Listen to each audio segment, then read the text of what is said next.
Walking through your front door should feel like a deep exhale, but for so many of us, it can feel like the complete opposite. We see the clutter and think of it as a chore or a Saturday afternoon we'll never get back. But as a building biology expert, I see clutter a little bit differently in how it impacts your health and wellness. Clutter isn't just a visual nuisance. It's a physical sponge for toxins and a constant weight on your nervous system. Today we're moving past the stuff manager phase of life and instead moving towards the science of a home. We're diving into why your household dust is a chemical history book, how your brain processes a messy room, and exactly how to shop for a low toxin sanctuary. Let's put together a prioritized plan to detox your space and lower the burden of your family's health. Welcome back. I'm Amanda. I'm a building biology practitioner, a certified home inspector, and a healthy home expert. When I go into my clients' homes, I almost always see areas where there can be a lot of clutter, and it's just a natural part of how we live. We live in a society where stuff is everywhere. However, as a building biology expert, I see decluttering as an opportunity to improve the health and wellness of not only you, but your space. We have to start with what we can't see.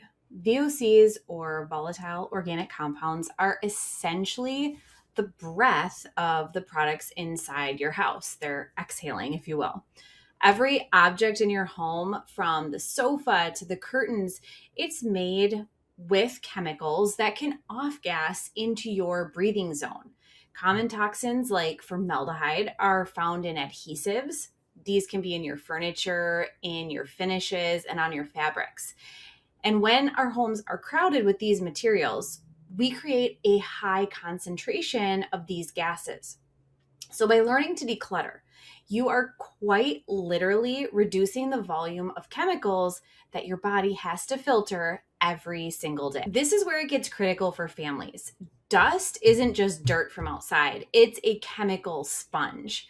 A major meta-analysis found that household dust is a primary pathway for exposure to endocrine disruptors.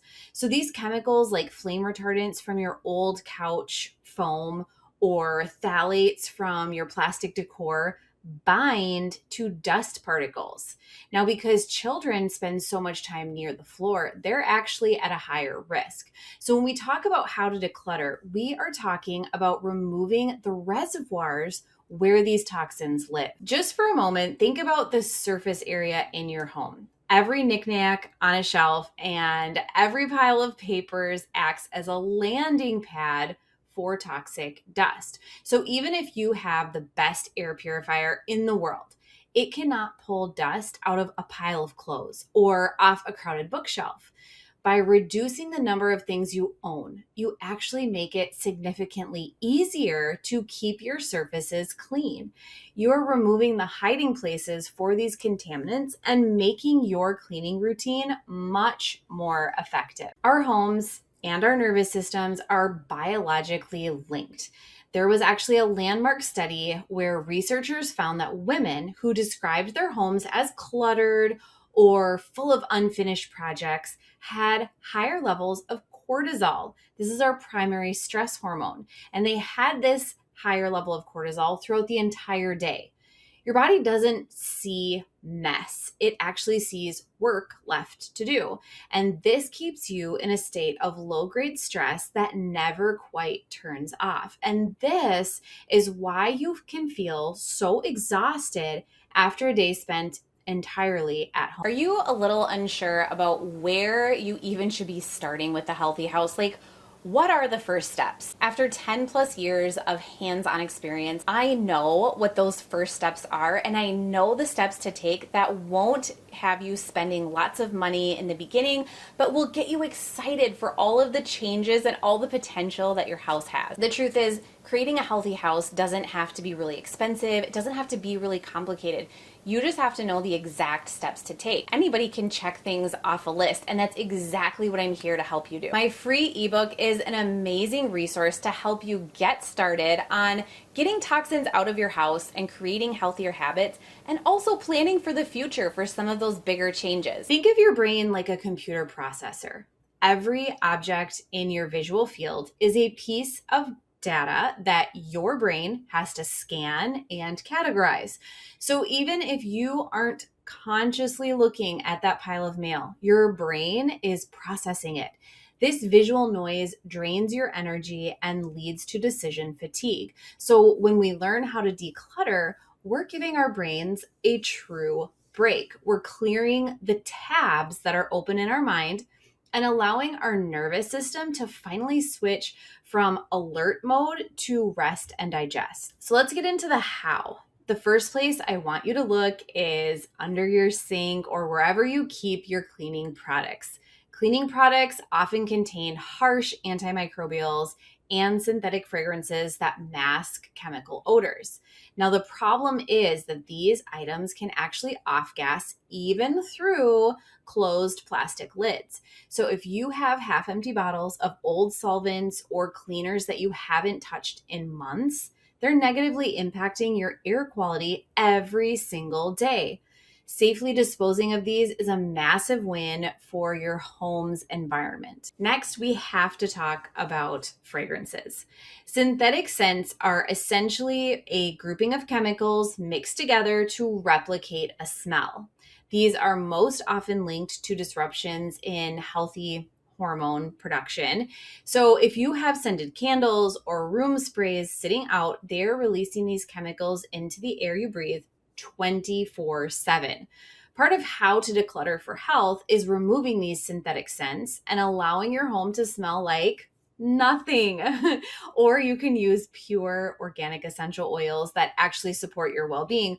But I'll be honest with you, once I got rid of all of my fragranced items, I actually really enjoyed the fragrance-free odor of my house. Linens are one of the biggest collectors of dust mites in the entire home.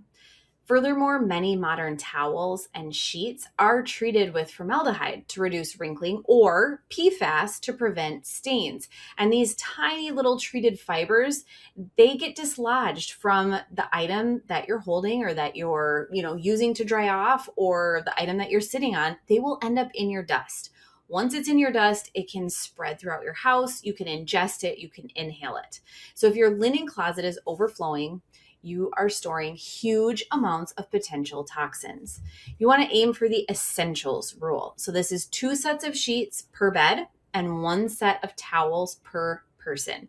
This can minimize the dust load in your bedrooms and make it much easier to keep your fabrics clean and fresh. Finally, let's take a peek in the kitchen, because plastic storage containers are a double hit to your health.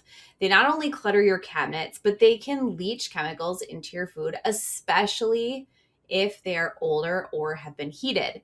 This is the perfect area to start your swap. So as you declutter your cabinets, get rid of the plastic and replace it with just a few high-quality glass or stainless steel containers. It feels amazing to have an organized cabinet where everything is safe for your food. So as you clear out the old, you'll eventually need to bring in new items. And whether you're at a thrift store or browsing online, you can use these pillars to shop like a health pro. So first, prioritize natural fibers. They are naturally breathable and they avoid formaldehyde treatments found in synthetics. This can be something you'll need to train yourself to look for. Second, we want to prioritize solid wood over any pressed wood. Again, this is something that you'll start to recognize as you're out and about shopping. You'll learn how to look at edges so that you know if the interior is pressed wood or the interior is solid wood. Most modern budget furniture is held together with formaldehyde glues that can off-gas for years. And so choosing solid wood is actually a lifetime investment for your indoor air. Creating a healthy home, it really is a journey. I don't feel like it's ever just a weekend project. Every item that you remove through the decluttering process is a step forward into a space that supports your physical health and your mental peace. So if you're ready to dive deeper and see exactly how to detox your space, I've put together a science-based post this week on the blog. I have it linked above, and it'll help you navigate the process. You can also find the link in the description. As always, thank you so much for being here. I hope that you were able to take at least one idea from this week's video and apply it in your own space. I'm here every single week, so be sure to subscribe to my channel, and if you found this video helpful, definitely give it a like. I'll be here again next week with new tips and ideas on how to create a healthier home, one that actually supports your health and your wellness.